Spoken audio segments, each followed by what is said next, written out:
Hello everyone, welcome back.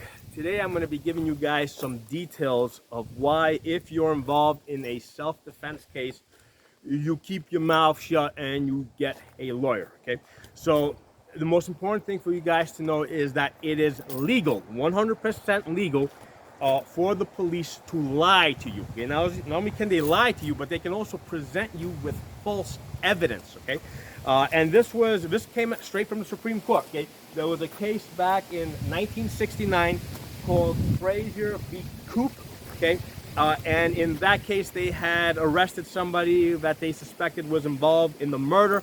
And what they told this person, the person was Frazier, what they told him is that his cousin had confessed to the murder and to this person, Frazier, being involved in that murder as an accomplice. Okay, so that's the extent that they can lie to you. Okay, basically they can tell you up is down, down is up. There's no information that you can receive from the police that you can rely on, that you can trust. Okay, there's no such thing as just a little bit of lying. Lying is lying. Okay, there's no limit to the amount of lying that police can do. They can tell you that they got 10 witnesses that say that you started this whole thing and you pulled the gun first. They can tell you any of that, all right? There's nothing that stops them from lying to the utmost degree. And they've got a Supreme Court case to back them up on that. That's the Frazier v. Coop case. I invite you guys to research that. And I don't even know if this guy did this or didn't do this, right? All I know is that what came out of this case is that it is illegal for police to lie to you, without limit. Okay, so not only can they lie to you, but they can also make false promises, right? The most common thing that you will hear from police when they're interrogating you is that they're there to help you. They're trying to help you. The other thing that you will hear, and I've actually heard this myself, not related to a gun self-defense, but just in regular, related to just general interrogations. It may not have even anything to do with you. It might have something to do with something else that happened next door or whatever. But the second most common thing that they will tell you is that you're not in any trouble. Okay, you're not in any kind of trouble or anything. So you can feel comfortable talking to them. Okay, well, you're not in any trouble until you say the wrong thing. Okay, so that's the caveat to that. So two most common things that you're going to hear from police is that they're there to help you and that you're not in any kind of trouble. Don't believe either of those. Okay, if you say the wrong thing, they're going to arrest you. Even if they don't arrest you then and there, they can come back with a warrant and arrest you at a later time. Okay, so let's dig into this a little bit. When it comes to police interrogations, right? The first thing they're going to do is they're going to try to make you comfortable. Okay, but there's certain techniques that they use that have been established that work really well. Okay, and if if they get you to just start talking to them a little bit, all right, they have methods of getting you to talk to them a lot. And the first thing they're going to do is they're going to try to make you comfortable. They're going to offer you food or drink, right? Especially if this is still outdoors, right? If you're at the scene, you probably are thirsty, because you've probably been sweating up a storm, from all the stress. So they're going to offer you drink, okay? Part of the reason for that is to get you comfortable, to get you to trust them, okay?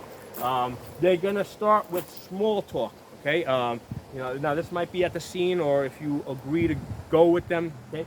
Or whether it's you agree to go with them voluntarily or involuntarily, right? They're going to start with small talk, and they're going to talk to you about things that are probably not even related to this, that might somehow lead into this. If at that point they're going to let you take this conversation wherever you want, right? If you want to talk about your lawn, they'll let you talk about your lawn.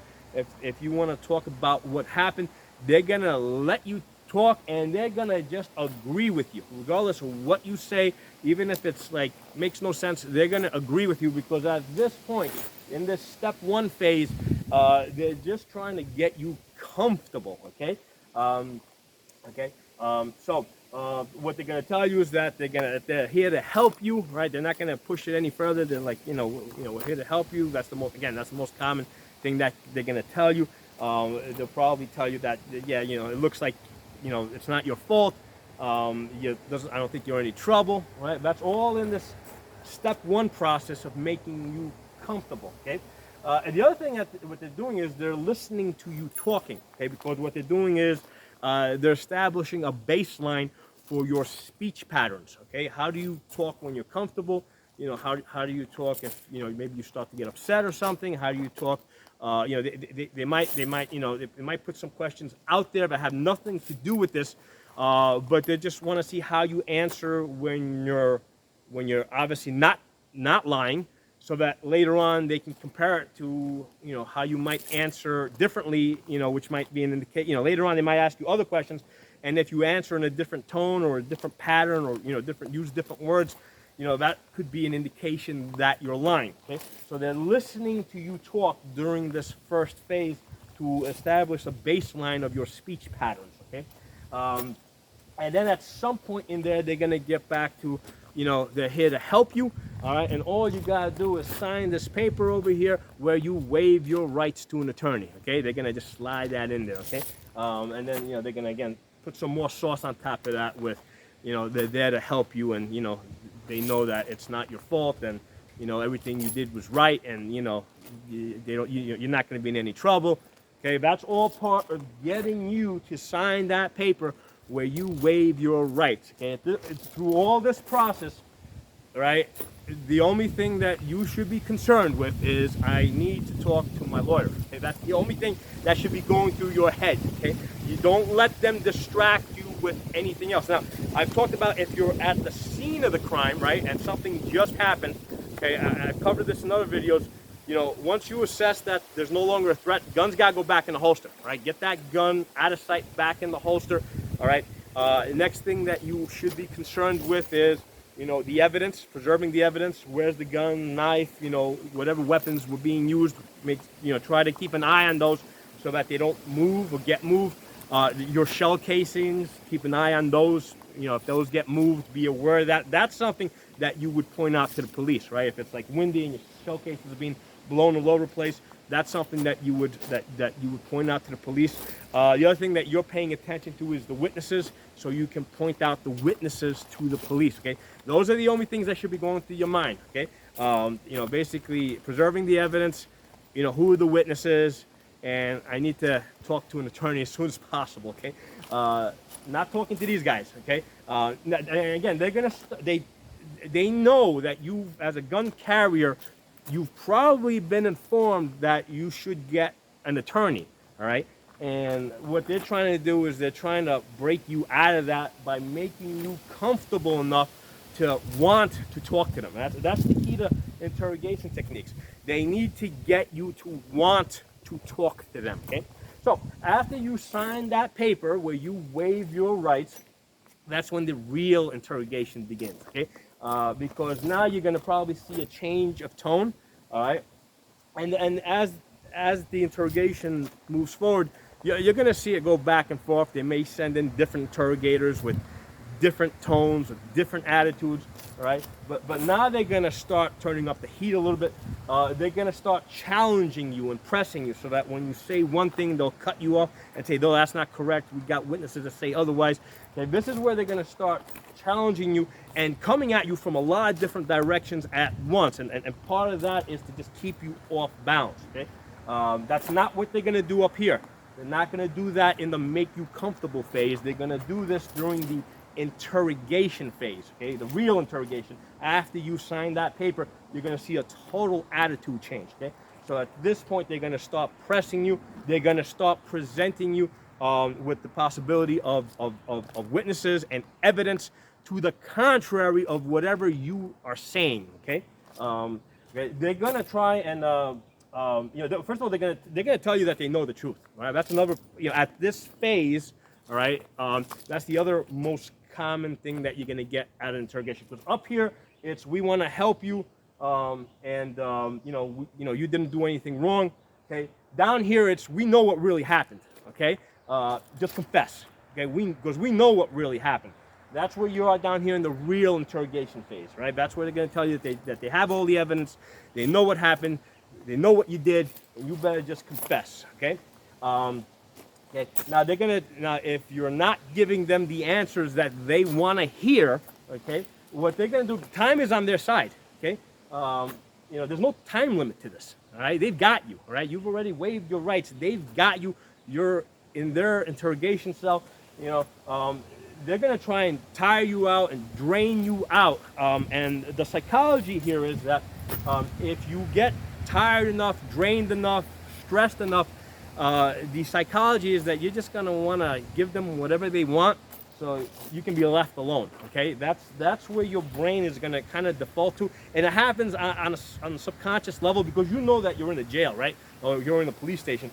At this point, you know they're not gonna leave you alone. But the thing is, you're not at that point. Your brain is not even gonna be. It's gonna default to, I want to be left alone, like right now. Not thinking, okay, what's gonna happen a week from now or a month from now, or how many years you're gonna spend in prison down the road. Right? You're thinking that you want to be left alone right now, and you're thinking that the fastest way to get out of that room is to tell them whatever they want to hear. Okay. By the way, the founding fathers knew these interrogation techniques, right? When they gave us that Fifth Amendment that said that right against self-incrimination, they were very well aware of these interrogation techniques. Okay, this is not something that has been recently been invented. Okay, this goes back many centuries. Okay.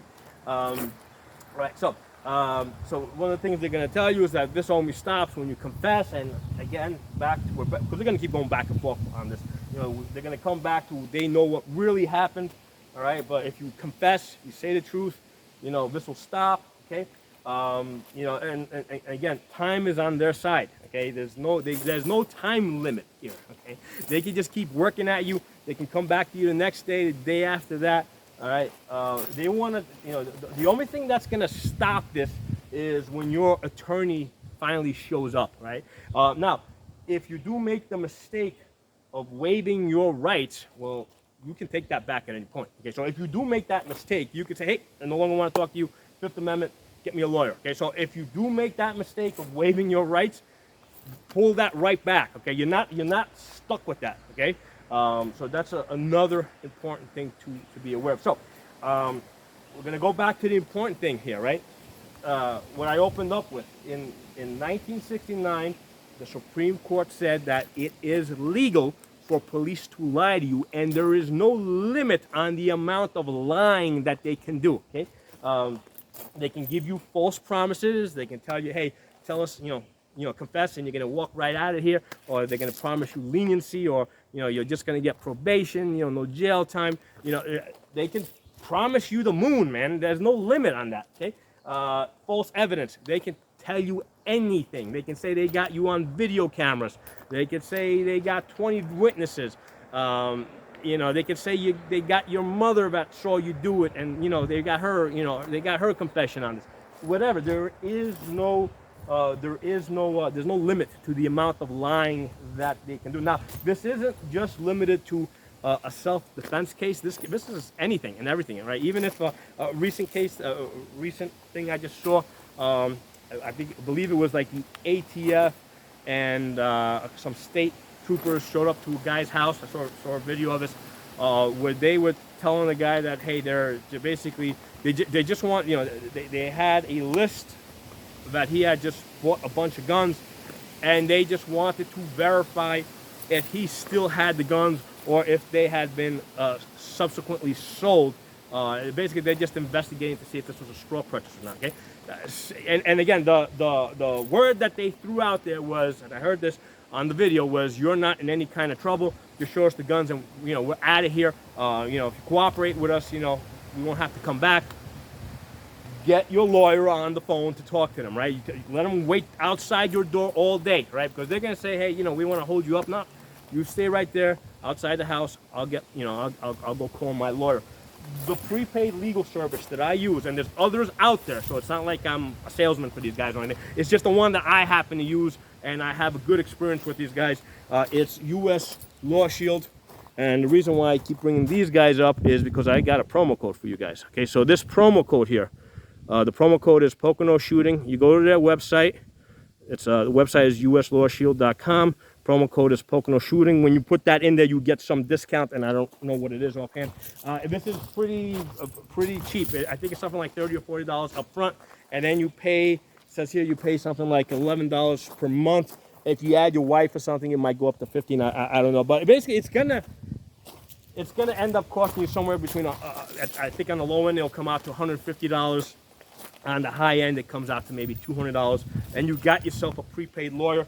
And what I tell people to do with this is, after you get your card in the mail, make a copy of it, put it in an envelope, and make sure your wife, put it somewhere where if you're ever in any trouble, you can call up your wife or your mother, depending what what your situation is, and you can say, hey, in this drawer is the phone number to my prepaid lawyer with the account number.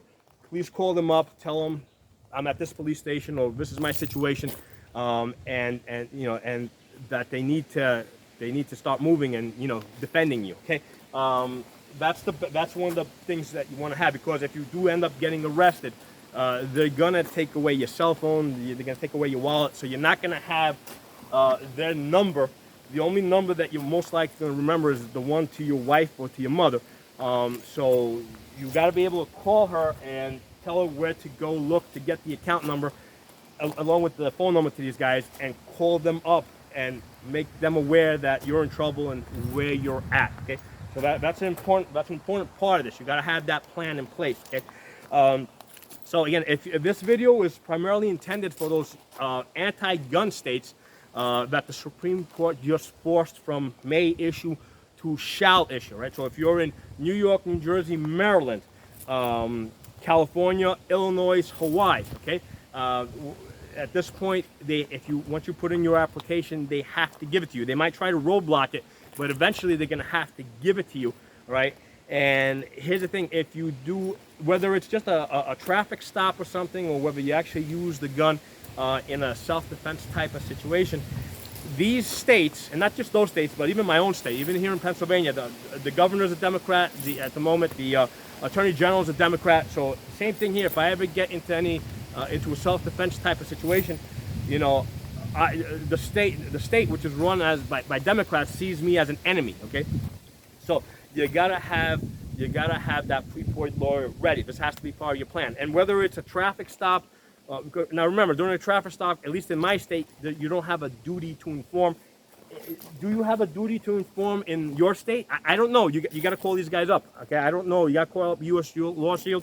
And what I do is I'll usually send them an email, and what they'll do is they'll reply to me by email. So now I have it in writing. Okay, so you got to ask these guys if you have a duty to inform in your state. And as the laws change, these guys are going to keep you up to date with that, because for the next 2 years, the gun carrying laws in especially those 6 anti-gun states is going to change back and forth very radically. They're going to pass a whole bunch of BS laws. The courts are going to strike them down. They're going to come back with new laws. This is going to go back and forth for 2 to 3 years, maybe even 5 years. And as these changes happen, you need somebody to keep you up to date on that. That's really, really important. All right. So I hope this video was useful for you guys. So this is probably the most important video I have done on carrying a firearm. Okay. Now in my state, I can carry open or concealed. In your states, if you're in an anti-gun state, most likely it's going to be concealed only. Again, if you're in a concealed only state and your firearm becomes exposed or it starts printing or something, that can also get you into the type of attention that you don't want, and you might have an officer that sees it and decides to make an issue out of it. Again, that they are targeting you. You are a political enemy of that state. That's why you got to have a lawyer ready on hand to deal with that for you. Okay, so hope you guys enjoyed the video. Do me a favor, just spread it around so that everybody can get this information. People have to understand that it is legal for the police to lie to you. Okay, it is legal. Even if you're the victim of a crime, somebody breaks into your house, and they come to fill out a report. Basically, I just want to give them just enough information so I can give a police report to my insurance company, and nothing beyond that, because at that moment they're not going to help me out. And if they start getting into a conversation with me, you know, who knows where it's going to go. So even if, let's say, somebody were to break into my house, which doesn't happen, but let's say if it did, you know, you want to give them you want to give them the minimal amount of information so that you can get that police report to give to your insurance company. Same thing if you're involved in the traffic, in an accident, car accident.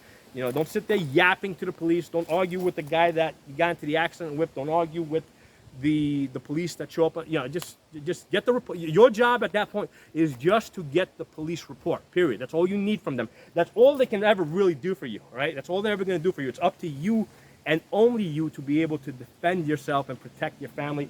These guys, they just fill out the reports after the fact. Okay, so again, thanks a lot for watching. I'll talk to you all soon.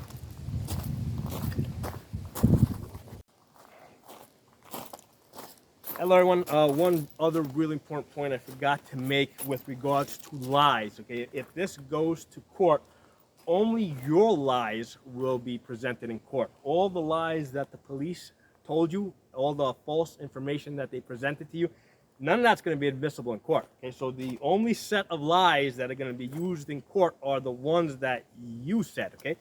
Now, regardless of whether those lies are intentional or unintentional, it's still going to be put out there by the prosecutor. And what will typically happen then is if you make the mistake of making a statement at the point of that the incident happened, right? If you make a statement, you're gonna forget things. You're gonna put things out of order.